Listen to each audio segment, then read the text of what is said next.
दोस्तों प्रेम से बोलो हर हर महादेव। बोलो शंकर भगवान की जय, माता पार्वती की जय। दोस्तों वीडियो पसंद आए तो वीडियो को कमेंट करें, लाइक करें और चैनल को सब्सक्राइब करें। दोस्तों महाशिवरात्रि भारतीयों का एक प्रमुख त्योहार है। यह भगवान शिव का प्रमुख पर्व है। माघ फाल्गुन कृष्ण पक्ष चतुर्दशी को महाशिवरात्रि पर्व मनाया जाता है। माना जाता है कि सृष्टि का प्रारंभ इसी दिन से हुआ था। पौराणिक कथाओं के अनुसार इस दिन सृष्टि का आरंभ अग्निलिंग, जो महादेव का विशालकाय स्वरूप है, के उदय से हुआ। इसी दिन भगवान शिव का विवाह देवी पार्वती के साथ हुआ था। महाशिवरात्रि के दिन भगवान शिव व पत्नी पार्वती की पूजा होती है। यह पूजा व्रत रखने के दौरान की जाती है। साल में होने वाली 12 शिवरात्रियों में से महाशिवरात्रि को सबसे महत्वपूर्ण माना जाता है।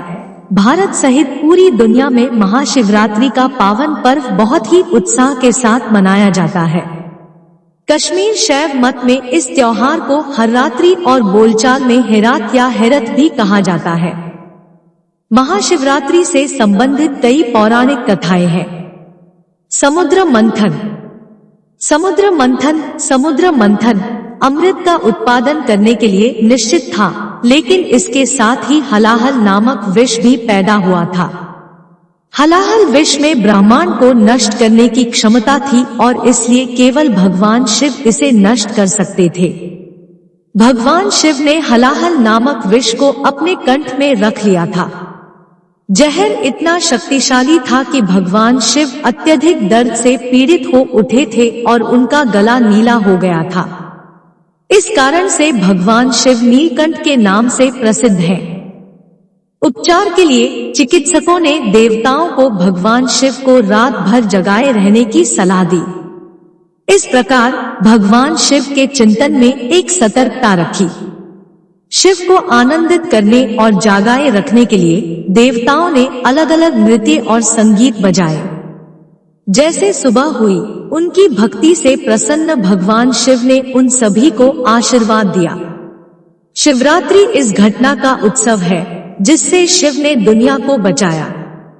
तब से इस दिन भक्त उपवास करते हैं। शिकारी कथा। एक बार पार्वती जी ने भगवान शिव शंकर से पूछा, ऐसा कौन सा श्रेष्ठ तथा सरल व्रत पूजन है जिससे मृत्युलोक के प्राणी आपकी कृपा सहज ही प्राप्त कर लेते हैं? उत्तर में शिवजी ने पार्वती को शिवरात्रि के व्रत का विधान बताकर यह कथा सुनाई। एक बार चित्रभानु नामक एक शिकारी था। पशुओं की हत्या करके वह अपने कुटुंब को पालता था। वह एक साहूकार का ऋणी था, लेकिन उसका ऋण समय पर न चुका सका।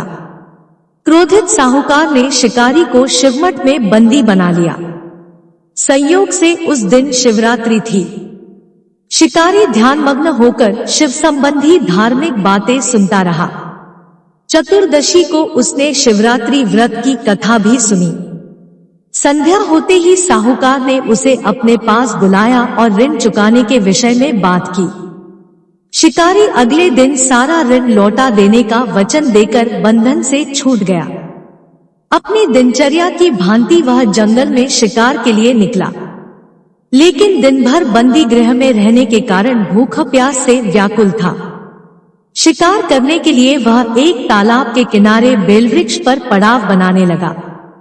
बेल वृक्ष के नीचे शिवलिंग था जो बिल्वपत्रों से ढका हुआ था। शिकारी को उसका पता न चला। पड़ाव बनाते समय उसने जो टहनियां तोड़ी वे संयोग से शिवलिंग पर गिरी। इस प्रकार दिन भर भूखे प्यासे शिकारी का व्रत भी हो गया और शिवलिंग पर बेलपत्र भी चढ़ गए। एक पहर रात्रि बीत जाने पर एक गर्भिणी मृगी तालाब पर पानी पीने पहुंची। शिकारी ने धनुष पर तीर चढ़ाकर ज्यों ही प्रत्यंचा खींची, मृगी बोली, मैं गर्भिणी हूँ, शीघ्र ही प्रसव करूंगी। तुम एक साथ 2 जीवों की हत्या करोगे, जो ठीक नहीं है। मैं बच्चे को जन्म देकर शीघ्र ही तुम्हारे समक्ष प्रस्तुत हो जाऊंगी, तब मार लेना। शिकारी ने प्रत्यंचा ढीली कर दी और मृगी जंगली झाड़ियों में लुप्त हो गई। कुछ ही देर बाद एक और मृगी उधर से निकली। शिकारी की प्रसन्नता का ठिकाना न रहा। समीप आने पर उसने धनुष पर बाण चढ़ाया। तब उसे देख मृगी ने विनम्रतापूर्वक निवेदन किया, हे पारधी, मैं थोड़ी देर पहले ऋतु से निवृत्त हुई हूँ, कामातुर विरहिणी हूँ, अपने प्रिय की खोज में भटक रही हूँ। मैं अपने पति से मिलकर शीघ्र ही तुम्हारे पास आ जाऊंगी। शिकारी ने उसे भी जाने दिया। 2 बार शिकार को खोकर उसका माथा ठनका। वह चिंता में पड़ गया। रात्रि का आखिरी पहर बीत रहा था। तभी एक अन्य मृगी अपने बच्चों के साथ उधर से निकली। शिकारी के लिए यह स्वर्णिम अवसर था। उसने धनुष पर तीर चढ़ाने में देर नहीं लगाई। वह तीर छोड़ने ही वाला था कि मृगी बोली, हे पारधी, मैं इन बच्चों को इनके पिता के हवाले करके लौट आऊंगी। इस समय मुझे शिकारी हंसा और बोला, सामने आए शिकार को छोड़ दूं, मैं ऐसा मूर्ख नहीं। इससे पहले मैं 2 बार अपना शिकार खो चुका हूँ। मेरे बच्चे भूख प्यास से तड़प रहे होंगे। उत्तर में मृगी ने फिर कहा, जैसे तुम्हें अपने बच्चों की ममता सता रही है, ठीक वैसे ही मुझे भी। इसलिए सिर्फ बच्चों के नाम पर मैं थोड़ी देर के लिए जीवनदान मांग रही हूँ। हे पारधी, मेरा विश्वास कर, मैं इन्हें इनके पिता के पास छोड़कर तुरंत लौटने की प्रतिज्ञा करती हूँ। मृगी का दीन स्वर सुनकर शिकारी को उस पर दया आ गई। उसने उस मृगी को भी जाने दिया। शिकार के अभाव में बेलवृक्ष पर बैठा शिकारी बेलपत्र तोड़ तोड़कर नीचे फेंकता जा रहा था। पौ फटने को हुई तो एक हृष्टपुष्ट मृग उसी रास्ते पर आया। शिकारी ने सोच लिया कि इसका शिकार वह अवश्य करेगा। शिकारी की तनी प्रत्यंचा देखकर मृगविनीत स्वर में बोला, हे पारधी भाई, यदि तुमने मुझसे पूर्व आने वाली 3 मृगियों तथा छोटे छोटे बच्चों को मार डाला है, तो मुझे भी मारने में विलंब न करो, ताकि मुझे उनके वियोग में एक क्षण भी दुख न सहना पड़े।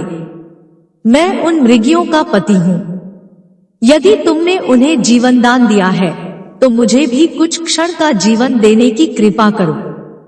मैं उनसे मिलकर तुम्हारे समक्ष उपस्थित हो जाऊंगा। मृग की बात सुनते ही शिकारी के सामने पूरी रात का घटनाचक्र घूम गया।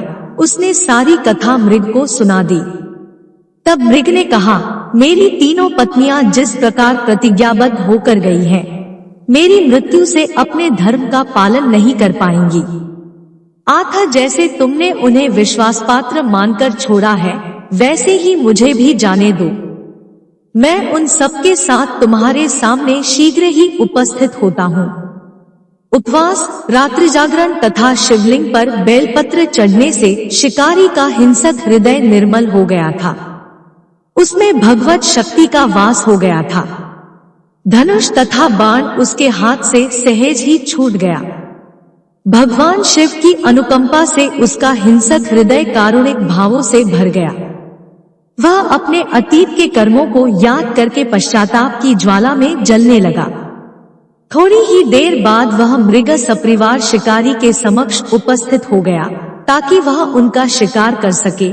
किंतु जंगली पशुओं की ऐसी सत्यता, सात्विकता एवं सामूहिक प्रेम भावना देखकर शिकारी को बड़ी ग्लानि हुई। उसके नेत्रों से आंसुओं की झड़ी लग गई। उस मृग परिवार को न मारकर शिकारी ने अपने कठोर हृदय को जीव हिंसा से हटा सदा के लिए कोमल एवं दयालु बना लिया। देवलोक से समस्त देव समाज भी इस घटना को देख रहे थे। घटना की परिणति होते ही देवी देवताओं ने पुष्प वर्षा की। तब शिकारी तथा मृग परिवार मोक्ष को प्राप्त हुए। अनुष्ठान: गेंदे के फूलों की अनेक प्रकार की मालाएं जो शिव को चढ़ाई जाती है। इस अवसर पर भगवान शिव का अभिषेक अनेकों प्रकार से किया जाता है। जलाभिषेक जल से और दुग्धाभिषेक दूध से। बहुत जल्दी सुबह सुबह भगवान शिव के मंदिरों पर भक्तों जवान और बूढ़ों का तांता लग जाता है।